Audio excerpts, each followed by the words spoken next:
There are moments all across history where the entire world seems to revolve around one man. Right now, at the quarter mark of the 21st century, that man is named Donald Trump.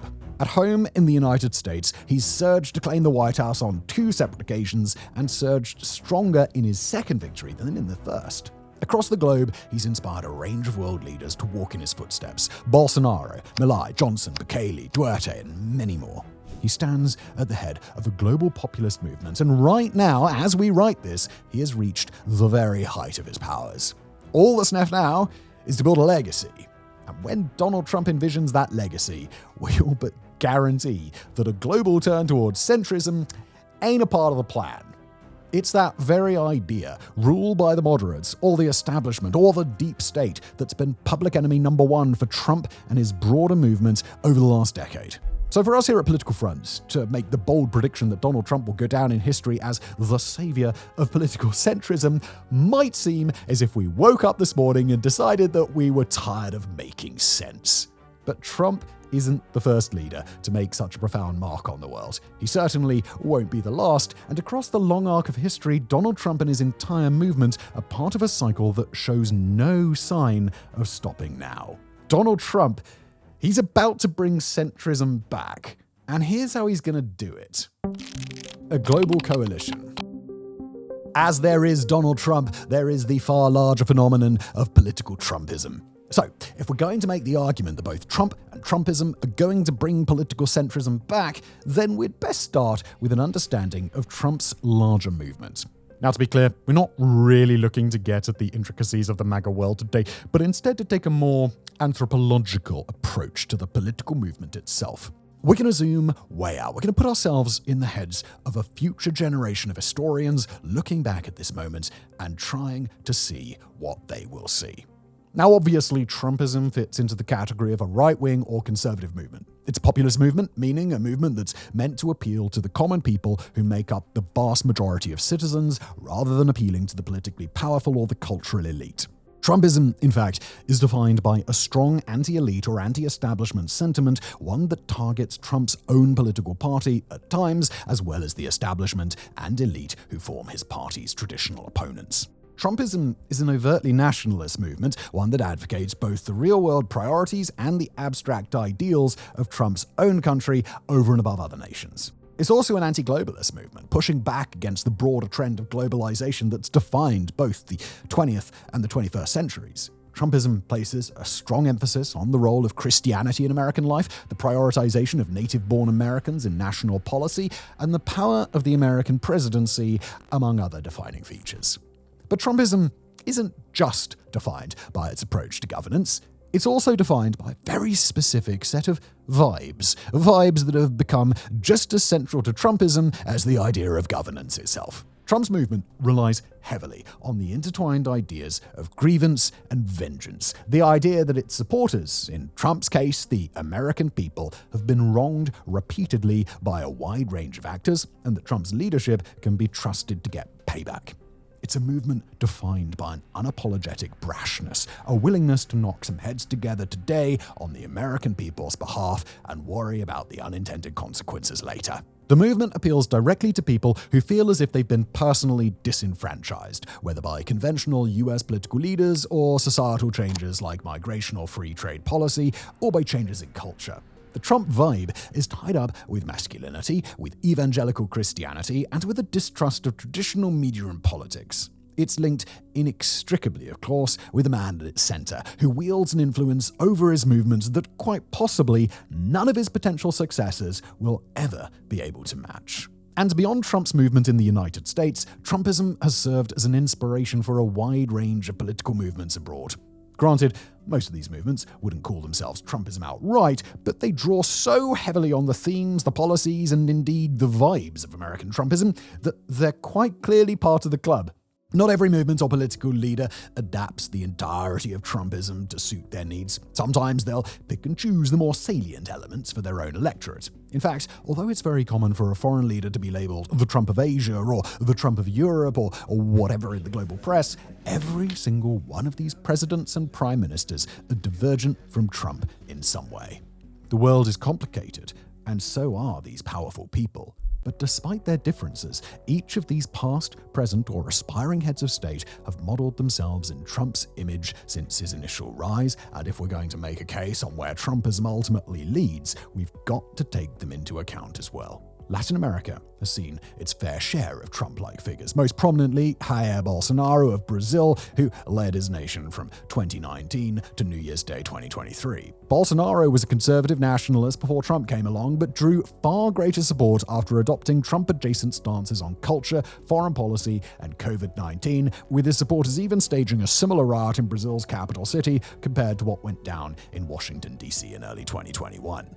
Across the border, Argentinian President Javier Milei brings not only a rather Trump-adjacent hairstyle, but a strong anti-establishment political message plus a flair for the dramatic that's seen him waving around a chainsaw in public appearances. El Salvador's President Nayib Bukele has self-identified as a leftist for years, but he's led in a Trump-like strongman style since 2019, and after leading a nationwide crackdown on Salvadorian gangs, he's become a critical partner for Trump's deportation efforts during his second term.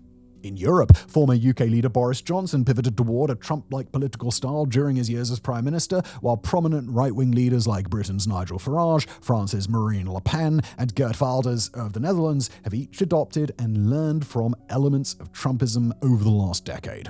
The leader of Hungary, Viktor Orban, styled himself into a Trump-like leader before Trump was even elected, drawing on overtly Christian populism, anti-establishment sentiments, and a distrust of Europe since he began his current stint in office back in 2010. Since then, Orban and Trump have converged politically on a wide range of issues. Meanwhile, in Asia, Trumpism has served as a model for a number of leaders, past and future. South Korean former leader Yoon Suk-yeol, still very recently ousted from his post at the time of writing, arose to power on the back of a similar populist movement to Trump's. He also took a similar approach on cultural and economic issues, as well as the expansive powers of his own office. Rodrigo Duterte of the Philippines was elected to office just months before Trump was, and during his term as president, he tread a similar path to Trump. Like Trump, he focused on growing executive power, opposition to the political establishment, handling of COVID, and a set of very bold law and order initiatives. India's Narendra Modi rides a constant wave of Hindu nationalism, while over in Australia, opposition leader Peter Dutton has drawn frequent comparisons to Trump on nationalism, migration, race, and other issues. Canadian opposition leader Pierre Poilievre's populist approach and Canada First take on foreign policy have created their own parallels, although he frequently denies those associations. More on Dutton and Poilievre, by the way, as this episode continues. In each case, the similarities that Trump shares with these leaders is quite different to his stated affinity, past or present, for figures like Russia's Vladimir Putin, North Korea's Kim Jong-un, or Saudi Arabia's Mohammed bin Salman. Trump's relationship with those figures would probably merit an episode all their own, and arguably each of them bear their own resemblances to America's president. But critically, they aren't in his position. Each of those leaders are at the helm of nations far more overtly authoritarian and far more thoroughly under the control of a leader who can't be shaken out than Trump or the other Trump-like politicians we've named. Trumpism, by contrast, is a force built to operate in democracies and republics where free and fair elections, or at least mostly free and fair elections, reliably come around every few years. The leaders who leverage that approach to politics, or whether they copy the playbook or simply pick and choose the parts that benefit them, are each part of the far larger wave of right-wing populism that's defined the last decade. Again, it's not all formally Trumpism, but it's Trumpism that forms the connective tissue linking these movements to each other. Yet unlike Putin, unlike MBS, and unlike Kim, these are leaders who must govern with the full knowledge and expectation that a referendum on their work is just a few short years away. It's here, in the mess and mayhem of electoral politics, that we find a cycle that's playing itself out right now as it's been played out time and time again across history. A cycle repeating. All right, to explain the cycle that we're talking about here, we've got to go back in time, and we've got to zoom out and observe more than simple comparisons to this moment in history. We can start by identifying leaders and movements of a similar kind, ones that came along as disruptors to a national or global order, seized on popular support, and ultimately claimed the seats of power that they coveted. Once we find them, we have to understand what they do with that power when they have it. We have to understand the way that this tends to go and the repercussions that seem to crop up time and time again. And most important of all, we've got to understand the end of the cycle. What happens when the luster of strongman populism eventually fades? A singular leader either loses their luster or ends their time on Earth, and their movement is left to continue in their absence. Now, as we dig into these historical cases, we've got to issue a bit of a warning in advance here. Some of the names we're going to mention looked upon very poorly in modern history. What you, as a member of our audience, read into the use of these examples in a conversation around Trump and global Trumpism, that's up to you. For the purposes of this episode, however, we're drawing on these examples because we're after the really big names here. We're looking for precisely the kinds of leaders we talked about at the outset of this episode, the rare few across history who seem to make the whole world revolve around them. At this point, after all, we'd certainly argue that Trump has become a leader of that magnitude. Although Trump, unlike some of these other figures, has made waves through mostly economic means rather than war, he's still really as much of a disruptor as any of them. So let's begin with one of the first rulers in modern history to cultivate a massively disruptive legacy, Napoleon Bonaparte. Now, Napoleon took power via a coup d'etat and was subsequently installed as France's leader in a rigged election, but he nonetheless was a populist icon in his time. He was lauded for his military victories against Austria and Italy and his invasions of Egypt and Syria, and he drew popular support as a charismatic, conservative strongman during his time in power. After declaring himself emperor, Napoleon led the territorial conquest of much of Europe and shaped France in his image. He abolished the free press, targeted critics relentlessly, constrained the civil rights of women and children, and eliminated French representative governance in the process. For our purposes today, we're focused less on those individual policies and more on the fact that his time in power involved total, comprehensive changes to a nation that he had a popular mandate to lead. Yet, the time that immediately followed Napoleon's rule was not a period in which a political successor chose to consolidate his gains. Instead, while some of Napoleon's work was never undone, the 15-year Bourbon Restoration quickly reversed much of what Napoleon considered to be his greatest achievements. Catholicism was restored to its former prominence, the French aristocracy began to flourish again, and culture swung to a polar opposite of what Napoleon had tried to achieve. France would endure another revolution at the end of the Bourbon Revolution, but that was to overthrow a king who had begun to swing toward conservatism, censorship, and authoritarianism in the same way that Napoleon had. Even a direct claimant to Napoleon's legacy, Napoleon III, took an approach to rule that bore little resemblance to his predecessor. Napoleon III was a transformative leader too, but his massive changes to France would be undone too, this time by the French Third Republic. In the United States, President Theodore Roosevelt surged to office at the head of his own populist movement, although he was at the head of a progressive movement rather than a conservative one. He assumed the presidency after the death of his predecessor, but was re-elected by the largest popular vote margin in a century. While in office, Roosevelt oversaw major reforms against powerful corporate trusts while enhancing the rights of ordinary citizens. While some of Roosevelt's policies, particularly his conservation efforts, have survived to this day, his chosen successor, William Howard Taft, would end up taking such a divergent approach to governance that Roosevelt ran as a presidential candidate again to oppose him. Under Taft, many of Roosevelt's policies decayed or atrophied. The next president after that was Woodrow Wilson, who would take Roosevelt's antitrust initiatives in directions that Roosevelt had explicitly disagreed with, while fundamentally changing the nature of the presidency Roosevelt once held. Wilson, too, was a highly disruptive force in some elements of American politics, but like Roosevelt before him, he was not rewarded by the American electorate or by subsequent presidents with the continuation of his policies. He was succeeded by a member of the opposing political party who ran explicitly on promises of a return to normalcy after a Woodrow administration that was defined in its later years by World War I. Moving to World War II years, a pair of leaders stand out. Teddy Roosevelt's fifth cousin, Franklin Roosevelt, and German dictator Adolf Hitler. In Hitler's case, although he ultimately built a totalitarian state in which his reign had to be ended by foreign powers, he surged to his initial chancellorship on the back of his own wave of nationalistic, anti-Semitic, and highly charismatic populist support. Hitler's invasion of Poland, his actions against Jews and other targeted populations in Germany, and many of his authoritarian reforms garnered clear support from across much of the population. So did his conduct in World War II, until the tides ultimately turned against him. After the war, Germany went through the ringer, with East Germany ceded to the Soviet Union and with foreign powers initially attempting to convert Germany into a largely agricultural, deindustrialized nation while using millions of German POWs for forced labor. After West Germany was eventually allowed to chart its own course, however, very little, if any, of the rebuilt nation's policies or institutions resembled the nation under Hitler's rule. To this day, Hitler's legacy in his own home nation is so toxic that German politicians have held a firewall preventing far-right parties from participating in the nation's governance for well over half a century.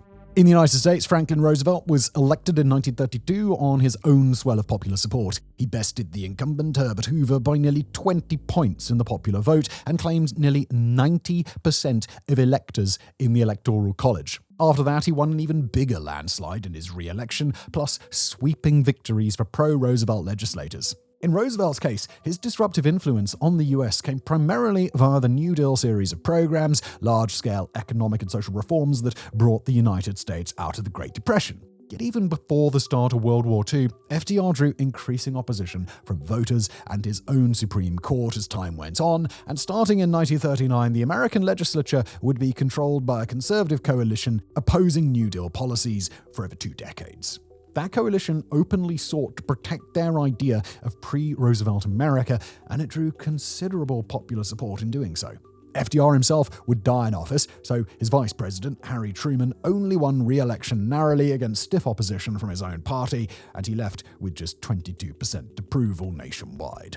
Nor are these trends of immense popular support, disruptive policy, and an eventual waning away of legacy unique to the Western world. In South Africa, Nelson Mandela seemed for a time as if he were a leader who could change the entire world once he was elected to the nation's presidency in 1994. Mandela oversaw the creation of a new constitution and radically changed South Africa's approach to race relations. He created reforms meant to redistribute land, reduce poverty, expand healthcare and education access, and investigate human rights abuses by his predecessors. But the leader who took over for Mandela after he declined a second term, Thabo Mbeki, took his nation in a direction that was perceived as a reversal of many Mandela policies. And when it was time for Mbeki to be re-elected, he won with even greater vote margins than he'd received in his first election. So we hope by now that a pattern is becoming clear. In every case, a transformational leader sought to disrupt the fundamental nature of the country that they governed. They had broad popular support from the public and were able to carry out the transformative processes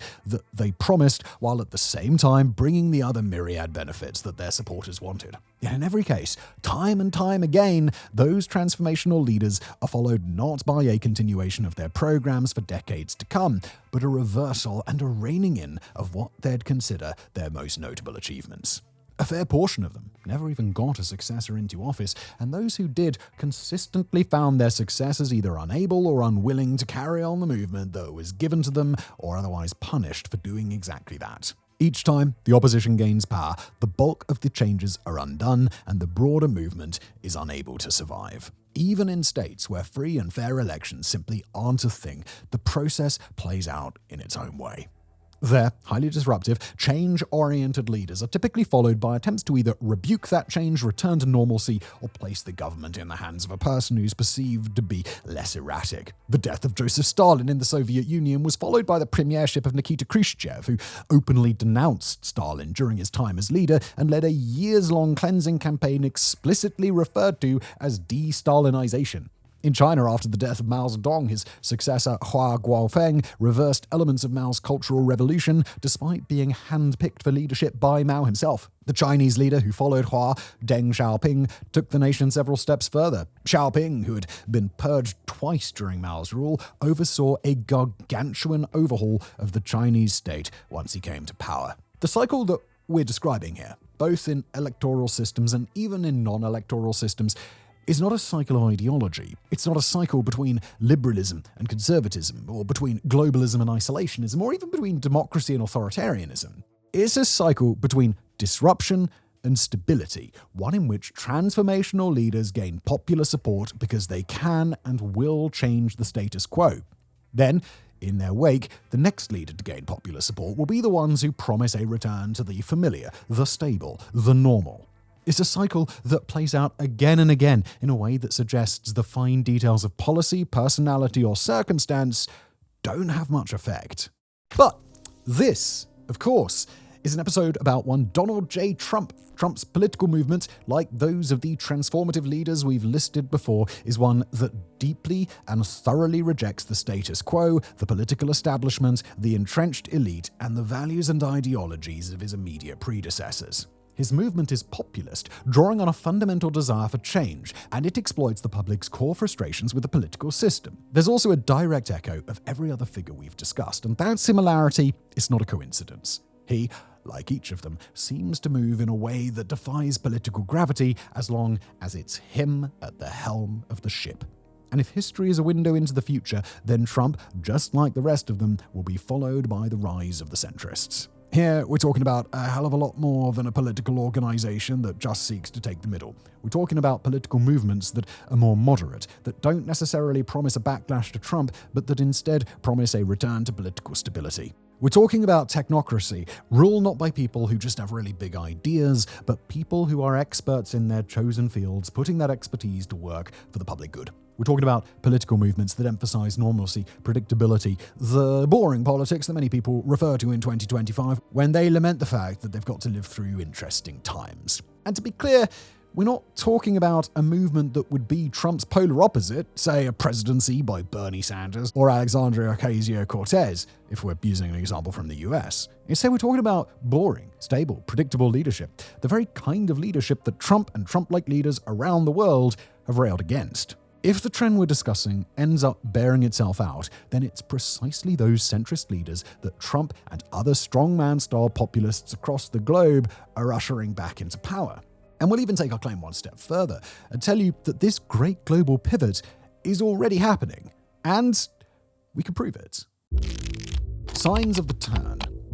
Look at the United States, and it may seem as if the evidence for the shift we're talking about is slim to none. Trump was just elected to office, after all, with a higher share of the vote than in his first victory against Hillary Clinton, and even taking the lead in the popular vote for the first time. But across the globe, leaders of a similar disposition to Trump are having an increasing degree of trouble holding on to their mandate, and all over, cracks are beginning to show.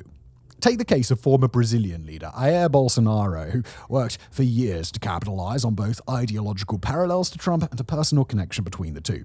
Bolsonaro has recently been ordered to stand trial for his role in an alleged coup attempt in Brazil, in which he and a number of co-conspirators purportedly sought to poison the man who beat Bolsonaro in the country's 2022 elections, Lula da Silva, as well as a prominent Supreme Court judge. Bolsonaro still draws considerable support in Brazil, but the problem is he's been barred from seeking public office again. That's a ruling that has set up a showdown between Brazil's highest court and the will of its people.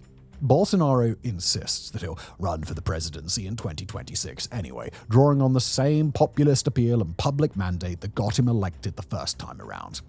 But the political winds in Brazil, even among conservatives, appear to be blowing ever stronger against him. Instead, the man believed to be Bolsonaro's likeliest successor among the conservatives is the governor of the state of São Paulo, a man named Tarcísio de Freitas. Although he's just about the only conservative candidate that Brazil's right can seem to agree on, he stopped well short of claiming Bolsonaro's ideological mantle, and he leaves behind much of the strongman style that Bolsonaro was so known for. He's expressed support to Bolsonaro during his legal troubles, but much of Freitas' appeal is in his ability to draw public support while balancing the backing of Brazil's conservative establishment. He's portrayed himself as being a good deal more moderate than Bolsonaro. He's implicated Bolsonaro's, quote, countless mistakes as the reason Bolsonaro was defeated in 2022, and he's set himself up as much more of a technocrat and a centrist than Bolsonaro ever was. Meanwhile, in the Philippines, the legacy of former strongman Rodrigo Duterte is wrapped up in his daughter, current Vice President Sara Duterte. Politics in the Philippines is a bit weird right now for a lot of reasons. Duterte the Elder is on trial for crimes against humanity, but just won a mayoral race in his hometown. Duterte the Younger became VP in a power-sharing compromise with the president, who's the son of the former dictator, and Duterte the Younger is currently in the process of being impeached after stating that she'd have hired an assassin to kill the president if she herself were to die. Oddly enough, that threat is a perfect encapsulation of just why Sara Duterte is the spiritual successor to her father's pugnacious presidency. And in her home nation, she still hits about 50% approval ratings as of April 2025. Those numbers make her a clear candidate for the presidency in the Philippines' next election cycle, where she leads current polling with 30% support. The problem, however, is that she's polling at just 30%, despite being the clear leader of one half of the Philippines' political divide. Not only that, but she's being polled against alternatives in a hypothetical election where the other side doesn't even have a clear candidate. Considering that the Philippines' current president, the unpopular Bongbong Marcos, is not expected to run, Sara Duterte won't face a political incumbent, and her eventual opponent can also promise change in the Philippines without the burden of the Duterte legacy. And elsewhere across the globe, this same cycle is playing out again and again. Turkish President Erdogan, a highly ambitious national strongman at the head of a populist movement, is dealing with unprecedented political headwinds in his third term. In 2023, Erdogan won the presidency by a slimmer margin than in either of his two prior victories, and at the time of writing, he's having to fight back hard against a protest movement after jailing his chief political rival in a power play that Erdogan seems to have thought that he could get away with. Meanwhile, in India, longtime leader Narendra Modi sits at the head of his own Hindu nationalist populist movement, but in 2024, seeking his third term, Modi's BJP party lost its absolute majority in India's parliament for the first time since before his initial election victory in 2014. The same happened in South Africa to the African National Congress Party, Nelson Mandela's political party, which lost its majority in parliament in 2024 for the first time in its entire 30 years of rule, owing largely to its failure to make good on the transformational rhetoric it's relied on for decades. For one more incumbent example, let's take a look at Yoon Suk Yeol of South Korea, whose recent ouster, we've got to emphasize, has a lot more to do with him making a sudden and horribly thought-out coup attempt than with his status as a leader who upset the status quo. But rather than focusing on the circumstances of his impeachment and removal, we can instead take a look at South Korea's round of snap elections, which are in the process of heating up as we write and record this episode. South Korea has plenty of conservative political leaders who don't carry much baggage from Yoon's coup attempt, and for a little while, the nation's conservatives actually surprised Korean pollsters who've found the Conservative People Power Party leading the opposition Democratic Party by 3 points in a recent Gallup Korea poll. Yet since that time, the tides have turned rapidly. Just a couple of days ago, at the time of writing, Yoon Suk Yeol had to leave his party entirely in a bid to disassociate himself from the new conservative candidate. That candidate, Kim Moon-so, is polling at under 30%, while Liberal frontrunner Lee Jae-myung is polling above 50%. Just as important are the leaders that are gaining in popularity across the globe because of the contrast they offer against Trump, preaching stability, responsibility, and a cool, confident sense of expertise, rather than seeking to leverage the popular fervor that Trump and other leaders have been able to manage. In Mexico, newly elected President Claudia Sheinbaum was popular in her country from the jump, but her approvals have been steadily rising as she's made a habit of skillfully opposing Trump, pivoting from placating him to confronting him and everything in between. In Greenland, a recent island-wide election was fundamentally changed after Trump's talk of buying or seizing the Danish territory, with the election results favouring moderates and technocrats who vowed to keep Greenland on its slow, steady march toward independence on its own terms. In Denmark, which claims Greenland as a territory, the nation's ruling party has seen its own approval ratings rise after the nation has taken a hard tack against Trump, and in Ukraine, support for Volodymyr Zelensky rose dramatically after he endured an Oval Office ambush by Trump and his vice president. Meanwhile, opposition politicians who have rhetorically tied themselves to Trump appear to be suffering the consequences. When French far-right leader Marine Le Pen was barred from seeking future office this year, her party responded not with fire and fury, but indications that they'll pivot to her successor, the younger, cooler Jordan Bardella. Meanwhile, in Britain, hard-right leader Nigel Farage has taken a shellacking in the polls since the start of Trump's second term. Several global far-right leaders have even had to break publicly with Trump over his tariff policy, almost certainly as a result of their own calculations that they can gain more by opposing Trump on that issue than continuing to align with him. We've also got some very important test cases that just resolved in elections around the world that seem to fundamentally shift as their nations adjust to Trump's second term.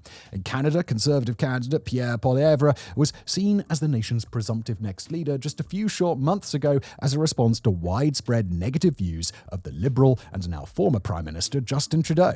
But after months of Canada dealing with both Trump's highly aggressive trade policy and his repeated threats to annex Canada as America's 51st state, Poilievre's support drastically decreased. Poilievre was perceived to be too closely aligned with Trump politically, and he paid for that association dearly in the polls. At the start of 2025, the Conservative Party led Canada's Liberals in polling by 20 percentage points or more.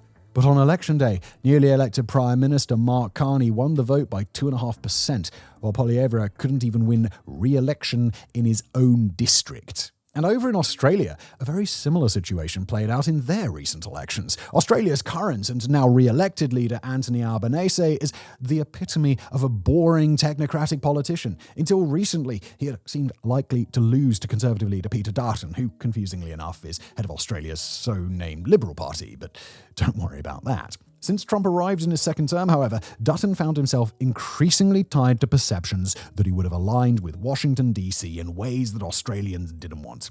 Albanese's boring, stable brand turned out to be a potent contrast to the figure in the White House, and thus the leader that casts his shadow over Peter Dutton.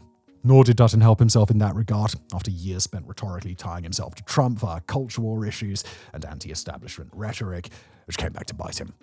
When election day came, Albanese's party took over a dozen additional parliamentary seats from the opposition in what was the first time ever in his party's history that it managed to win 90 or more parliamentary seats out of the available 150. For Dutton's party, it was the worst defeat since the party was formed all the way back in 1944. And just like Poilievre, Dutton was booted out of his own voting district. Look at any one of the nations that we've mentioned thus far, Brazil, Turkey, South Korea, Australia, Mexico, Canada, or any of the others, and the justifications for the political shifts we're seeing will all sound different. In some nations, the shift will be tied up with individual policies or domestic issues.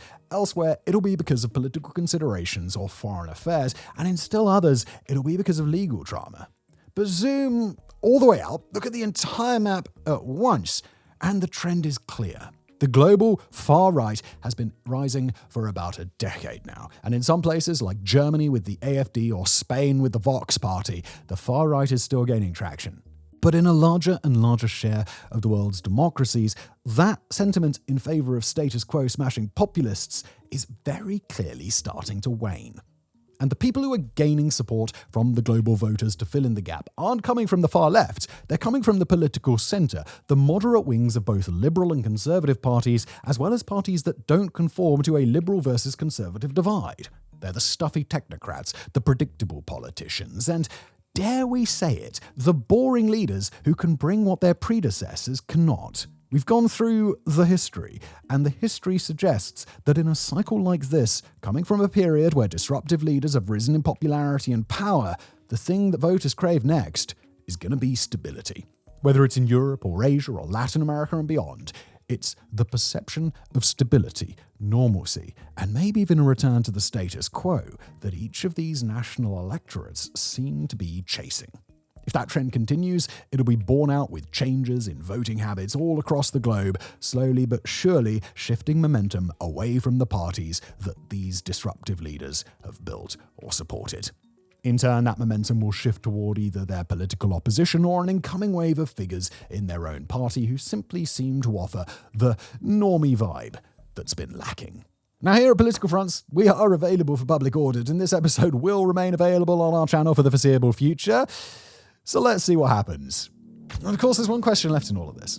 What does it mean for the man himself? What does it mean for Donald Trump? At the time of writing, it was only a couple of short months ago that we might have said that Trump would be the exception to the rule in a nation where the majority appeared happy to embrace both his policies and his style of leadership. But then again, when we started writing this episode, we hadn't yet seen the reaction to Trump's surprise tariff regime, first unveiled on April the 2nd and mostly rescinded a week later. Those tariffs, fleeting as they were, drove a massive panic in the US and global markets, prompted rare public disagreement from a range of conservative influencers, and delivered Trump a major blow in public confidence on his handling of the US economy, according to polling data released in the aftermath. Unlike elements of Trump's second term that have been disruptive but failed to engage most voters, like mass deportations of migrants or major cuts to US government programs, it's worth noting that the tariff episode really did seem to break through. Despite the fact that the majority of US stock trading is done by the wealthy, over 60% of US adults hold stock assets in some form or another. With that, it's worth emphasizing that the American public's reaction to Trump in the first moment of major and transformative upheaval that really captured the nation's attention was starkly negative even among many of his own staunch supporters. More politically aware voters have made their disapproval known in a series of special elections this year, including a major defeat for Trump in a Wisconsin Supreme Court race and uncommonly tight margins in House races for districts that Trump won decisively just a few months prior. Again, it's far too early to make any judgments on Trump's political future or his role in a potential return to US centrism just a couple of months into his second term. The global trend we've laid out, however, would suggest that when a highly disruptive, change-oriented populist leader takes power and starts to shake the foundations of the political system they inherited, the public reacts not with uniform support, but with skepticism, fear, and at times direct backlash. The first 100 days of Trump's second term appear to have borne that out. With Trump term limited in 2028, at least for now, it's likely that his Republican Party will have to run a political successor, and history suggests that a successor will struggle mightily to capture the same wave of popular support that pushed Trump to the top. As for what an international shift toward more centrist, more establishment, more technocratic leadership might actually look like, well, whether that change will be a positive or a negative one, that's up to you. South Korea will hold its presidential election in June, while Poland will hold a first-round presidential election in late May, and the shifts in each nation will be fascinating to watch. Argentina will have a major legislative election late this year, in a potential referendum on the leadership of Javier Milei. In 2026, America's midterm elections will be a critical and direct test to Trump himself, while general elections in Brazil in 2026 and France in 2027 will be key in revealing what sorts of candidates and messages resonate for global voters. In each election, we'll be able to watch these shifts play out in real time, perhaps in the way we forecast in this episode, or perhaps not. Either way, we'll be here to cover those results and learn from them when the time comes. Thank you for watching.